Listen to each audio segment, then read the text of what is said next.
Olá, turma, tudo bem? Aqui quem está falando é o professor Denis Lócio, professor de Educação Física, e estou aqui para abordar nessa aula um pouco referente de conteúdo de Enem. E o tema hoje da aula é atividade física e saúde. Nós iremos falar um pouco sobre qualidade de vida, falar um pouco sobre saúde e atividade física, tá ok? Para nós entendermos um pouquinho, primeiro vamos entender o que é qualidade de vida. Qualidade de vida é um conjunto de parâmetros individuais e socioambientais, modificáveis ou não, que caracterizam as condições em que vive o ser humano.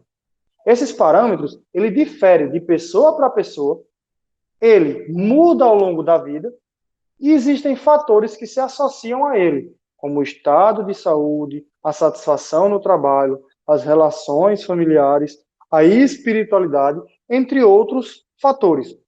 Para poder falar um pouquinho melhor, você primeiro tem que entender quais seriam esses parâmetros individuais e esses parâmetros socioambientais. Quais seriam, né? Então, para entender os fatores socioambientais. No caso, fatores socioambientais seriam a questão da moradia, do transporte, da segurança, da assistência médica, das condições de trabalho e remuneração, da educação, das opções de lazer e do meio ambiente.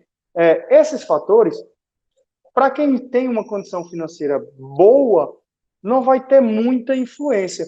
Mas falando num contexto geral, esses fatores são de base para vocês terem através dos governos, governo municipal, estadual, governo federal, que vai fornecer esses fatores para vocês. Já os fatores individuais está ligado diretamente à hereditariedade, que é a respeito do que você recebe geneticamente, e está ligado também ao estilo de vida.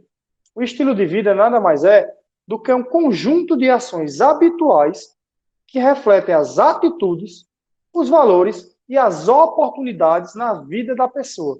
Esse hábito está ligado aos hábitos alimentares, o controle do estresse, a atividade física habitual, os relacionamentos e o comportamento preventivo.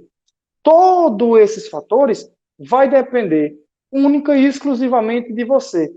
Então, tudo isso está ligado ao que você vai querer para a sua vida, a não ser o fator genético, que no caso você já vai herdar, já vai nascer com ele.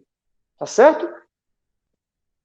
Para falarmos um pouco de qualidade de vida, cabe a entender como é que poderia ser calculado, como é que poderia saber a qualidade de vida de certo lugar, de certo país. Então, existem indicadores estatísticos.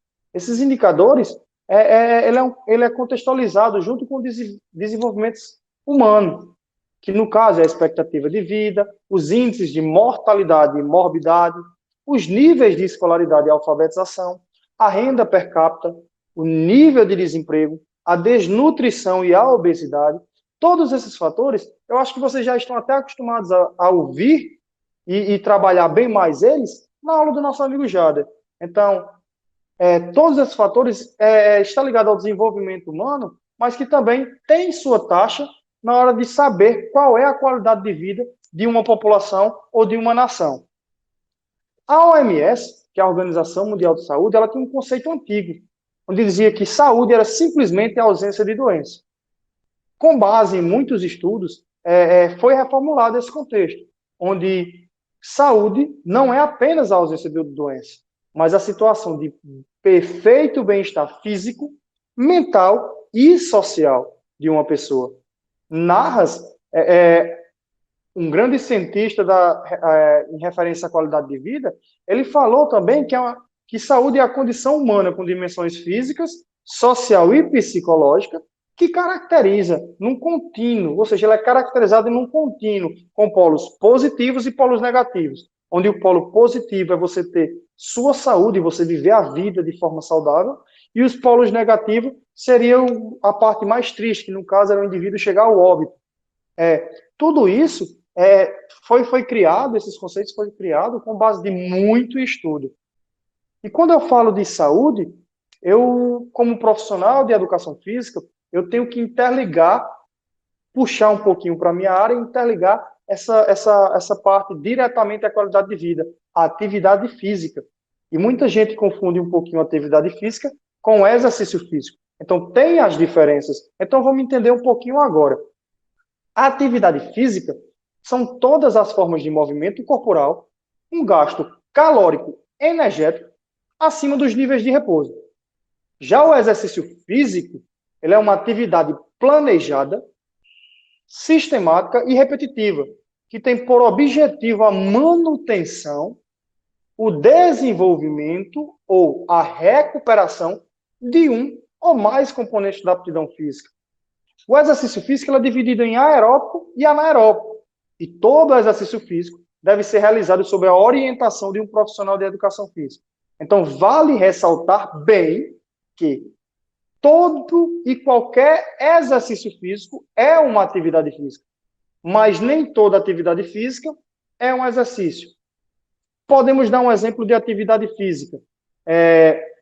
Eu estou varrendo a casa, então eu estou fazendo um movimento corporal, estou tendo gasto calórico, mas aquela atividade não é planejada, não é sistemática e não é repetitiva. Então, isso é uma atividade física. Agora, se eu vou fazer musculação, eu planejo o treino, no caso o profissional vai planejar o treino para você, ele vai montar um sistema na qual você vai ter que trabalhar e vai ter aquelas repetições, porque você vai ter que manter aquela constância para que um dos componentes da aptidão física, dependendo da situação que você queira, tenha manutenção, tenha um desenvolvimento ou até mesmo tenha a recuperação. Então, falando um pouquinho de exercício físico, como eu falei, ele é dividido em aeróbico e anaeróbico. E o que seria esses contextos? O exercício aeróbico é aquele que se refere ao uso de oxigênio no processo de geração de energia dos músculos. Então, um exemplo que eu poderia dar de um exercício aeróbico poderia ser uma dança. Já o exercício anaeróbico é aquele que se refere ao trabalho de diversos grupos musculares durante um determinado e constante período de tempo. Então, eu poderia utilizar como exemplo aí a musculação. Então, esses são os tipos de exercício físico, lembrando que todo exercício físico é uma atividade física e é a base do que nós podemos entender nessa primeira aula.